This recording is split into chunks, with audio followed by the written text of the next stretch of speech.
La historia de la dinastía Rothschild, sexta parte. Hoy vamos a cubrir este periodo muy cortito en años, de 1913 a 1921, debido a que ocurrieron tantas cosas en la historia de la humanidad en esos 8 años en relación a los intereses Rothschild, que nos va a ocupar una conferencia entera. Y así va a ser el siglo XX, una etapa de muchísimos acontecimientos, porque se van, digamos, acumulando, ¿verdad? Y se van exponenciando y se van autogenerando muy rápidamente debido a que la influencia comienza a extenderse en todo el mundo y en todas las actividades humanas significativas. Antes de entrar en el tema de la conferencia, yo quiero recordarles que lo que estamos desarrollando aquí es el tema del gobierno mundial. La gran cuestión que domina la humanidad desde hace 6.000 años es quién tiene derecho a gobernar el mundo. Y eso es lo que hoy estamos enfrentando, la batalla final por el gobierno mundial. El hombre durante 6.000 años ha intentado gobernar al hombre para su propio fracaso. La humanidad ha intentado todo tipo de sistemas: feudalismo, monarquías, dictaduras, imperios, democracias, plutocracias. Todo lo que tú te puedas imaginar ha sido ya probado en alguna parte del mundo y ha fracasado, porque solo ha traído el oprobio y la opresión y el sufrimiento de la gente. En este momento hay un último proyecto, lo único que le falta probar a la humanidad, que es el gobierno mundial, el gobierno global, es decir, un gran gobierno central que verticalmente controle todos los países y a todas las personas en el mundo. Estamos enfrentados a esta situación donde todos estamos viendo cómo nos aproximamos a un gobierno mundial, que lo vemos a diario, y hoy vamos a hablar acerca de acontecimientos del siglo XX que durante 8 años, en ese breve periodo de 1913 a 1921, nos llenó de todos los humanos de acontecimientos pasmosos. En la quinta parte habíamos culminado con un suceso absolutamente extraordinario, o con 2 sucesos.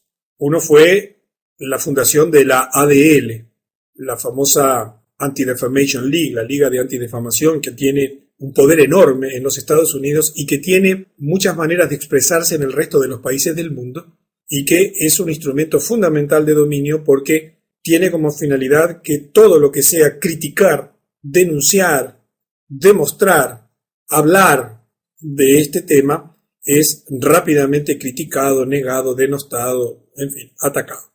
Pero el gran tema también de ese año 1913 fue la fundación del Banco Central de los Estados Unidos, la Reserva Federal, que ya habíamos comentado que se trató de un banco privado, del cual depende el mundo entero, que tiene endeudado al mundo entero en dólares, y siendo estos dólares hoy en día nada más que papeles pintados, absolutamente sin ningún respaldo de nada, y que habíamos visto cómo hasta el día de hoy estamos enfrentados a ese efecto. En los Estados Unidos acaban de comenzar un proceso que se llama Quantitative Easing, que consiste en la emisión simultánea de unas cantidades fenomenales de dinero, 600.000 millones de dólares que se van a emitir de aquí hasta creo que octubre del año que viene, generando unos problemas enormes en el mundo entero.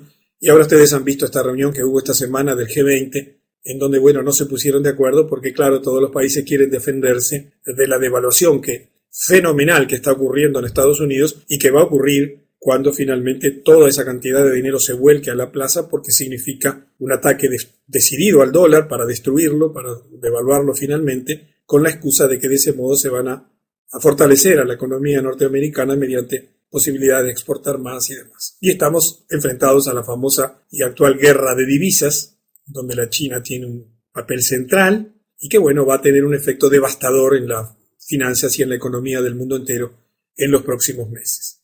Pero continuemos porque la historia se está tornando apasionante, cada vez está más cerca de nosotros y cada vez vamos a comprender mejor lo que está ocurriendo. En 1914 ocurre lo que ya habían planificado décadas atrás, que fue el inicio de la Primera Guerra Mundial.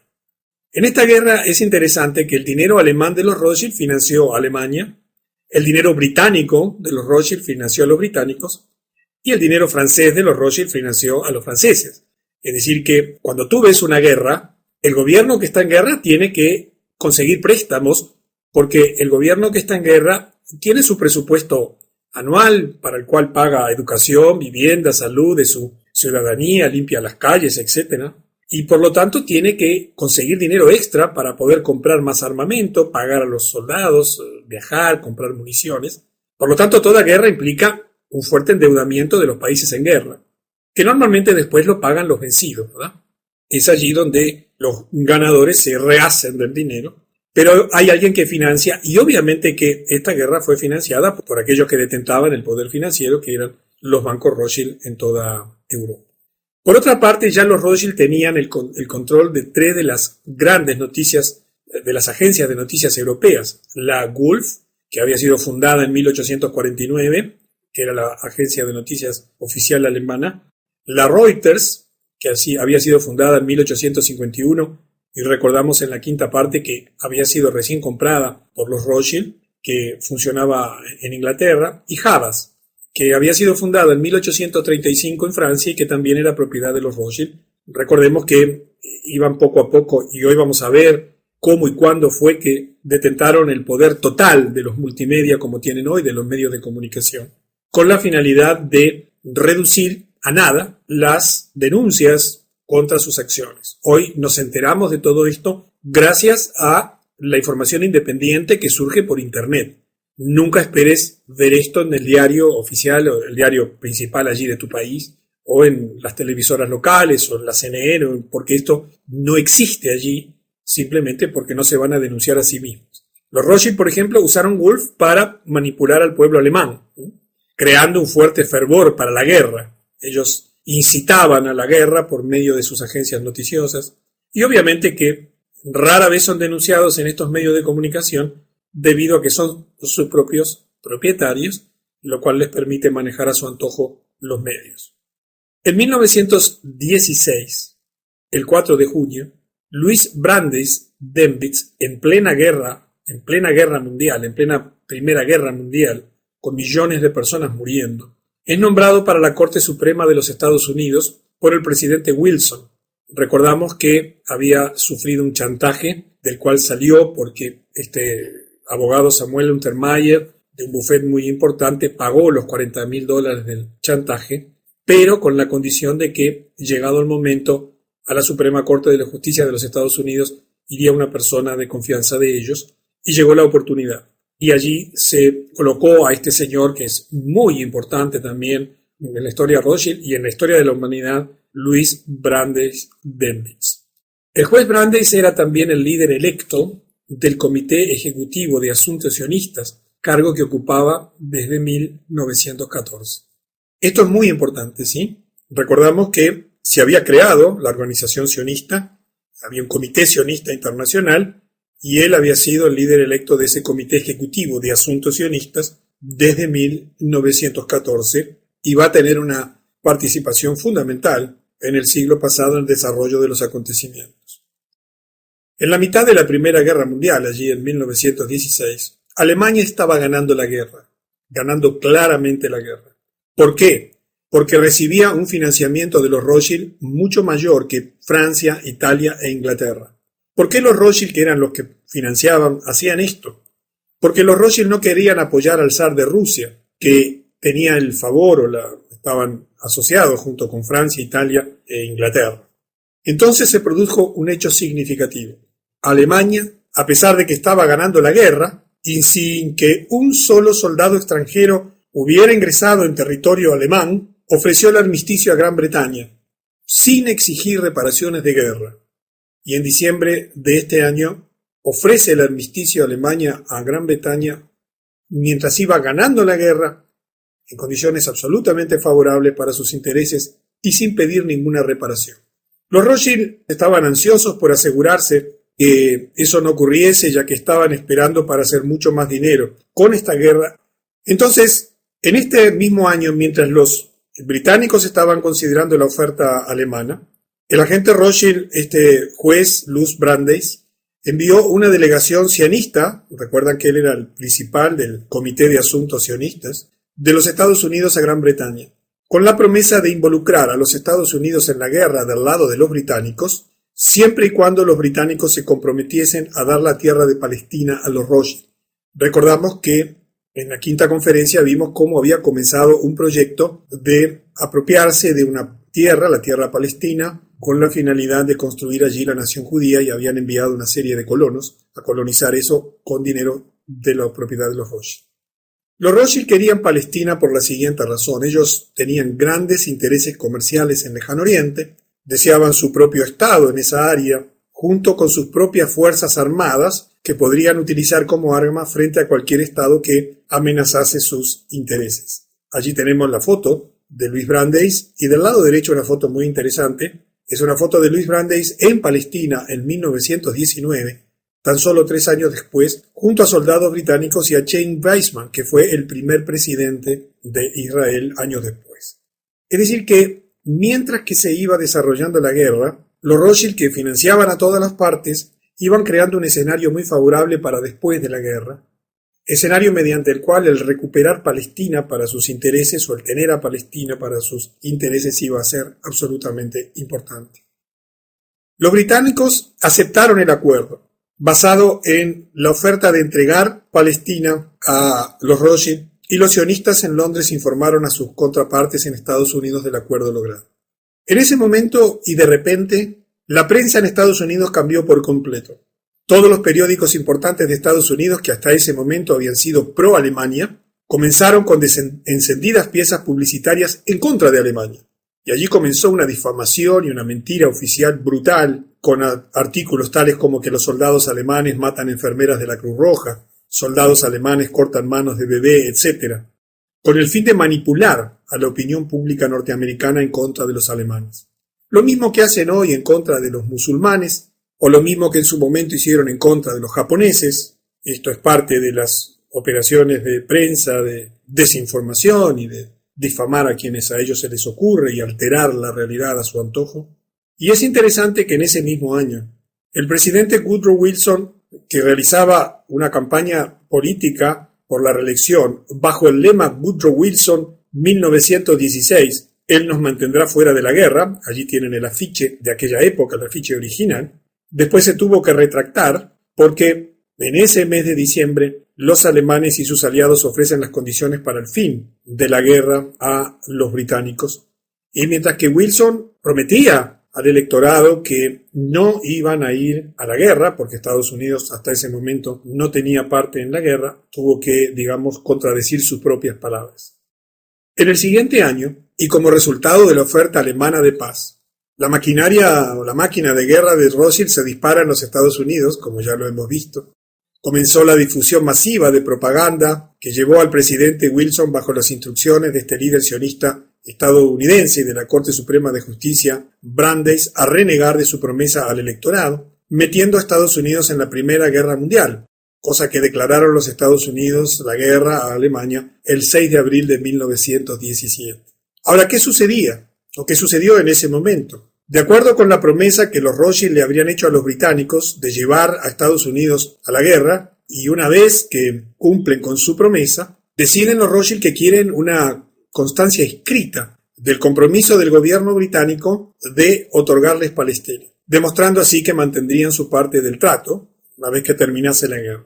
Y allí ocurre la famosísima Declaración Balfour, donde el ministro de Exteriores británico del Foreign Office, Arthur James Balfour, redactó los borradores de una carta que se conoce comúnmente como la Declaración Balfour. Allí tienes a la izquierda una imagen de lo que fue la carta original. Vamos a leer la traducción a continuación. Decía así: Ministerio de Relaciones Exteriores, 2 de noviembre de 1917. Estimado Lord Rothschild.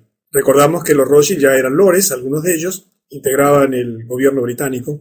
Tengo el agrado de dirigirle a usted en nombre del gobierno de Su Majestad la siguiente declaración de simpatía con las aspiraciones judías sionistas, que ha sido presentada y aprobada por el Consejo de Ministros. El gobierno de Su Majestad ve favorablemente el establecimiento en Palestina de un hogar nacional para el pueblo judío y usará sus mejores esfuerzos para facilitar la consecución de este objetivo, quedando claramente entendido que no se hará nada que pueda perjudicar los derechos civiles y religiosos de las comunidades no judías en Palestina o los derechos y la condición política que gozan los judíos en cualquier otro país. Le agradecería poner esta declaración en conocimiento de la Federación Sionista. Le saluda atentamente James Arthur Balfour. Quiero que prestes especial atención a el entendido bajo el cual el gobierno británico concedía Palestina a los Rothschild a través de las organizaciones judías sionistas. El entendido era que no se haría nada que pudiera perjudicar los derechos civiles y religiosos de las comunidades no judías en Palestina. Como vamos a ver, solo el 1% de los habitantes de Palestina eran judíos, los demás eran palestinos, eran árabes, tenían sus creencias y no deberían haber hecho nada en contra de ellos, a la vez que nada en contra de los derechos y la condición política que gozan los judíos en cualquier otro país. Y vamos a entender un poquito mejor estas frases, porque esto tiene relación directa con lo que está ocurriendo en nuestro tiempo. En ese mismo año los Rothschild ordenan la ejecución por los bolcheviques, aquí cambiamos de tema, que estaban bajo su control, la ejecución del zar Nicolás II y toda su familia en Rusia, a pesar de que el zar había abdicado ya el 2 de marzo para evitar derramamiento de sangre en su país. Esto se ordenó por parte de los Rothschild para, por un lado, obtener el control del país. También se ordenó como un acto de venganza contra el zar Alejandro I. Recuerdan que él había bloqueado el plan Rothschild de gobierno mundial en 1815 en el Congreso de Viena. Y también en contra del zar Alejandro II, al que asesinaron, por el apoyo ofrecido al presidente Abraham Lincoln en 1864. No sé si recuerdan ese episodio de conferencias anteriores, cuando él le ofreció la propia armada para defender a su gobierno. En oportunidad en que los Rothschild estaban presionando a Lincoln porque les había quitado el control de la emisión del dinero. Era muy importante masacrar a toda la familia real, incluyendo las mujeres y los niños, con el fin de hacer realidad la promesa hecha por Nathan Meyer Rothschild en 1815, y efectivamente mataron a toda la familia Romanov, como es un episodio muy conocido en el mundo entero. Serviría además para mostrar al mundo lo que sucede cuando alguien intenta oponerse a los Rothschild. De eso ya tenemos muchos ejemplos a través de los asesinatos sucesivos de los presidentes norteamericanos. El último fue John Fitzgerald Kennedy. Después vamos a llegar en conferencias futuras también a ese episodio importantísimo en la historia de la humanidad. Observen la cantidad de hechos que simultáneamente se están dando. En ese mismo año, el congresista norteamericano Oscar Callaway informa al Congreso que J.P. Morgan es un frente Rothschild y que ha tomado el control de la industria de medios de comunicación estadounidenses. Él afirmaba: en marzo de 1915 los intereses de J.P. Morgan en la siderurgia, la construcción naval, la pólvora y sus organizaciones subsidiarias se reunieron con 12 hombres, los más importantes en el mundo de la prensa, y los emplearon para seleccionar los periódicos más influyentes en los Estados Unidos y para determinar la cantidad suficiente de periódicos para tener el control de la prensa diariamente. Encontraron que solo era necesario comprar el control de los 25 más grandes periódicos del país. Luego del acuerdo con estas personas, se procedió a comprar esos periódicos, instalando en cada uno un editor para supervisar adecuadamente y editar la información sobre las cuestiones del militarismo, políticas financieras y otros temas de carácter nacional e internacional considerados de vital importancia para los intereses de los compradores. Esta fue una denuncia de un congresista norteamericano en el Congreso de los Estados Unidos, denunciando lo que ya era evidente: el control absoluto y global de la prensa, de las agencias de noticias y de los medios de comunicación por parte de la dinastía Rothschild como parte del proceso de dominación mundial para acallar, no solamente para acallar todo tipo de oposición, sino fundamentalmente para manipular la información pública. En 1919, en enero, hubo un acontecimiento muy interesante en Alemania. Allí Karl Liebknecht y Rosa Luxemburgo mueren en un intento de liderar a otro golpe de Estado comunista, pero esta vez en Alemania, en Berlín, financiado nuevamente por Rothschild. Allí hay 2 sellos conmemorativos de esos 2 personajes. La Conferencia de Paz de Versalles se lleva a cabo para decidir las reparaciones que los alemanes debían pagar a los vencedores tras el final de la Primera Guerra Mundial. Yo no sé si ustedes están en conocimiento de las condiciones humillantes que se impuso a los alemanes y el costo brutal que debieron enfrentar porque fueron traicionados debido a la derrota que habían sufrido en la guerra y al armisticio de paz que ellos habían ofrecido. Y entonces se firma el famoso Tratado de Paz de Versalles, que significó el endeudamiento absoluto de Alemania y el contraer una deuda fenomenal en favor de los aliados. Es interesante que en ese mismo momento una delegación de 117 sionistas, encabezado por Bernard Baruch, trae a colación el tema de la promesa de Palestina para ellos. Recuerdan que la declaración Balfour había sido en 1917 y estamos ahora en 1919. En este punto, los alemanes se dieron cuenta que habían sido traicionados y se dieron cuenta por qué los Estados Unidos se habían puesto contra ellos y bajo qué influencia, obviamente la de los Rothschild, porque los Estados Unidos estaban fuera de la guerra y los alemanes no entendían por qué se había puesto en guerra con ellos, si nada habían hecho los alemanes en contra de los norteamericanos. Y la excusa fue, o el verdadero argumento fue, esta intención y esta promesa del gobierno inglés de conceder Palestina a cambio de la intervención de los Estados Unidos en la guerra, lo cual naturalmente volcó los intereses, el transcurrir de la guerra en favor de los aliados. Los alemanes, por supuesto, se sintieron traicionados por los sionistas. Esto se debió a que en el momento en que los Rothschild hicieron su acuerdo con Gran Bretaña para Palestina a cambio de traer a Estados Unidos a la guerra, fíjense que Alemania era el país más amigable del mundo hacia los judíos. Yo no sé si estás en conocimiento que en el Edicto de Emancipación Alemán de 1822 se garantizaba a los judíos de Alemania todos los derechos civiles de que gozaban los alemanes. Alemania fue el único país de Europa que no impuso restricciones a los judíos, inclusive dándoles refugio, cuando tuvieron que huir de Rusia después del primer intento de golpe fallido del Estado comunista en el año 1905. Hay una historia muy extensa sobre eso. Allí tienes una ilustración sobre el tema. Es decir, que cuando vino el pogrom en 1905, allí el intento de golpe de Estado comunista en Rusia, como falló, bueno, los judíos que estaban en la avanzada de eso tuvieron que huir, y Alemania fue el único país que los aceptó sin imponerle condiciones, inclusive dándole refugio. La verdad histórica es que Alemania era un país amigo de los judíos, y se sintieron por tanto traicionados por estas organizaciones sionistas que utilizaron una herramienta más, una de las tantas estratagemas que han hecho a lo largo de la historia.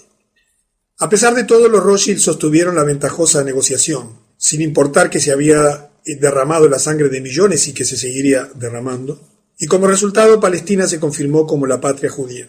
Al mismo tiempo que para garantizar la autoridad de los Rothschild, Palestina permanecería bajo el control de Gran Bretaña, en tanto que Gran Bretaña a su vez era controlada por los Rothschild. Recordemos que Israel viene a ser reconocida como nación y constituida y fundada como nación en 1948, y que en realidad lo que había habido hasta ese momento era un acuerdo sobre la tierra de Palestina, pero que todavía no estaba fundado como nación.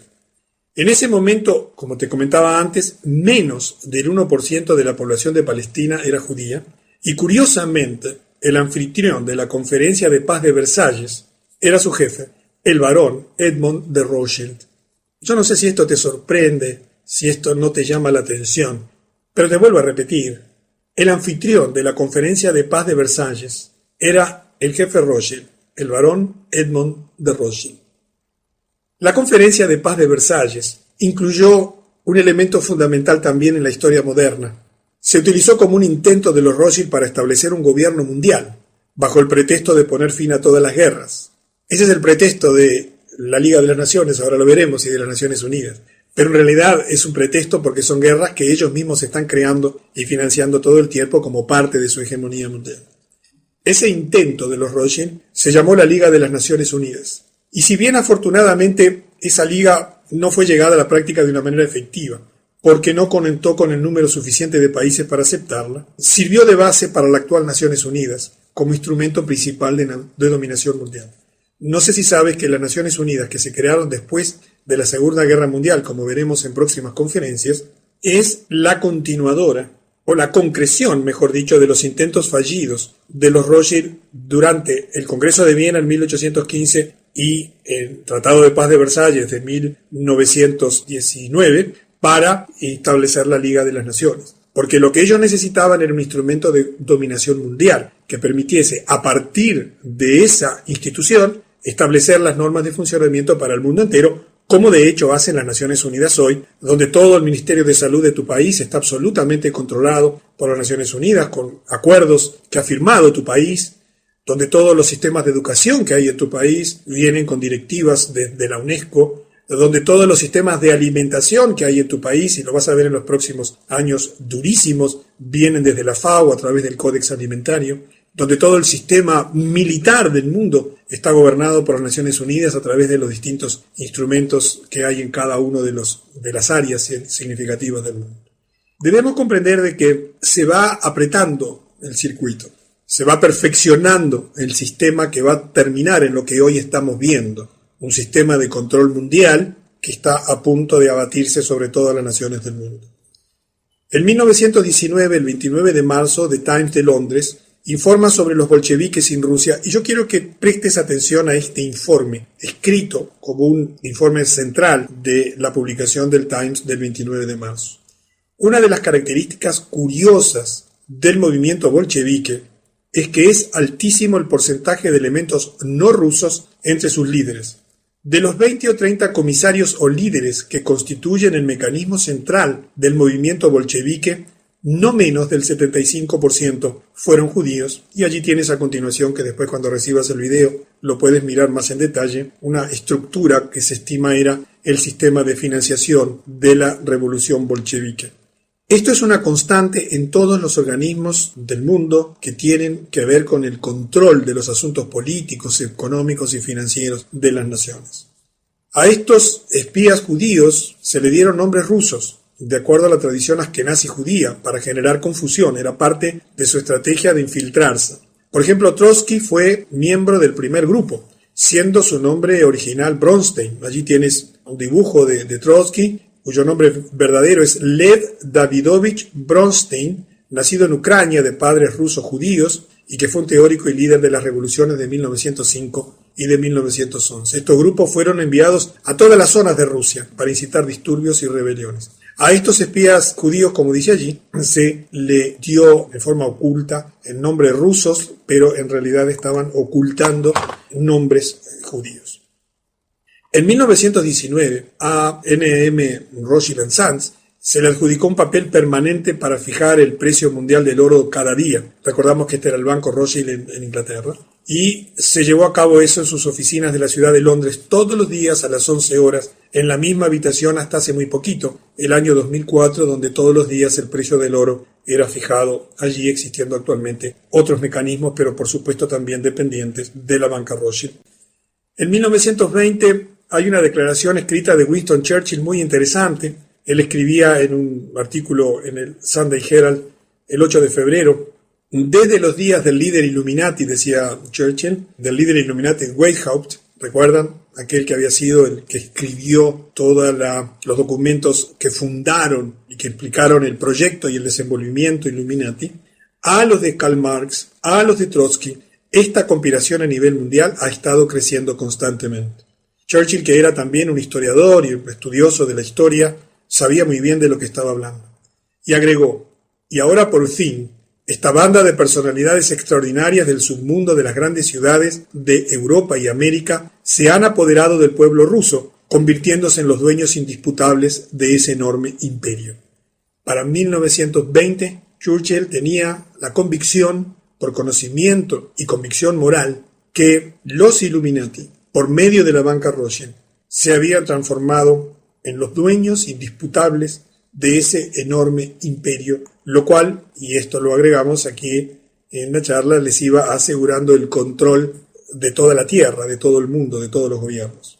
En 1921, el año siguiente de esta declaración de Churchill, y bajo las órdenes de Jacob Schiff, y acá vamos a llevar a otro episodio absolutamente central en la historia de la humanidad, se funda el Council. ¿Recuerdan? Jacob Schiff, ¿verdad? Había sido el gran brazo operador de los Rothschild en Estados Unidos, el que influenció a Woodrow Wilson, el que logró infiltrarse en el Senado y en el Parlamento de los Estados Unidos para conseguir una maniobra fraudulenta para obtener la Reserva Federal.